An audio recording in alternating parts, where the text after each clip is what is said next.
Hello Cottage friends, welcome to our first tutorial in the quilting course. In lesson 1, we're going to introduce the machine on which I will be doing all of my quilting tutorials. My name is Jennifer and you are about to be introduced to the Singer Quantum Stylist 9960. This is a fully computerized machine, and if you're working on a manual machine, that's okay. Everything you can do on a computerized machine in these tutorials, you can also do on a manual machine. There are a few bonus embroidery features that we will cover here, but none of those features are required for any parts of our tutorials.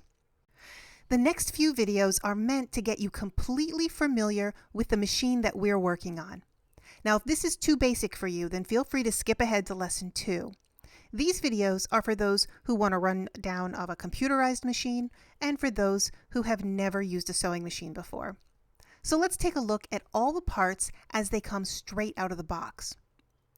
First, we have a removable hard case, which I don't use. I keep all of my machines in a soft roller case that I bought separately, but this is useful to keep the dust off your machine, which is significant because remember, this is a computer and it also has lots of moving parts that need to be oiled occasionally. So keeping the dust and the dirt off is beneficial for the life of your machine. So setting this cover aside, you'll first notice that you have two large plastic attachments. The first is an extension table, which has a little tilt drawer where most of your accessories will fit. Now this allows you to lay your pieces out evenly while you're running fabric through the sewing machine. And while this little extension table is pretty standard, there's also an extra wide table, which can replace the smaller extension table. Now I have found this to be useful more than occasionally, and you'll see me using this table for most of our projects. Now both of these just slide into place and you can use whichever one fits comfortably for the size of your project.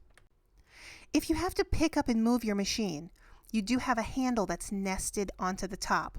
Now it is better to lift with the handle rather than picking the whole thing up by the arm, which may be tempting because this machine is fairly sturdy and it seems harmless when you do that. But if you want to protect the life of your machine, don't try to move it around by stressing out the mechanical parts. The next detachable pieces are the foot pedal and the power control. Both of these plug into the bottom of the right side of the machine. The foot pedal plug has just this small jack, and that's closer toward the front, while the power supply plug goes in toward the back. The power button is also found on the right side of the machine, and when you flip the power switch, your machine will start with a short computerized sound like this. Now over at the other end of the arm is where we'll do all our sewing, and here we'll identify all of the moving pieces that you need to know. First, and probably most obvious, we have the needle. Now I'm using the Singer needles that have come with the machine, and the type of needle that you'll use depends on the project that you're doing. In this package, there are round sharp needles and there are ballpoint needles.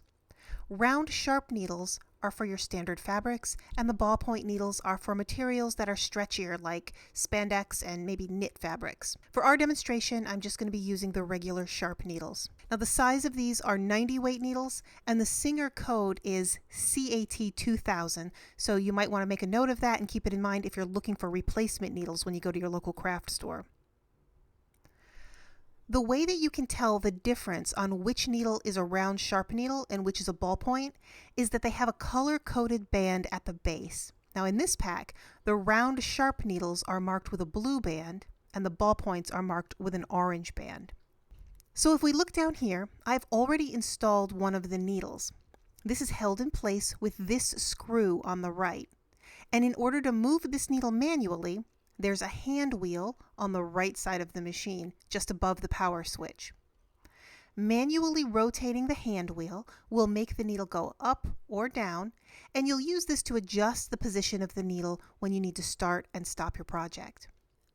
This flat silver piece is called the presser foot, and this piece can be lifted or lowered with a lever just behind the arm to the right of the needle. If I lift this presser foot lever up or down, it will raise or lower the foot piece. Now the foot is removable, and your machine comes with several different types of foot pieces, and you'll change these pieces depending on what kind of sewing you're doing. And for quilting, there will be 3 or 4 different feet that we'll be changing out during these tutorials. The one that you see here in the demonstration is called the general purpose foot. There's a little lever just behind the foot, and if I push that lever, the foot will drop right off, and I can either reattach it or I can change it with another one.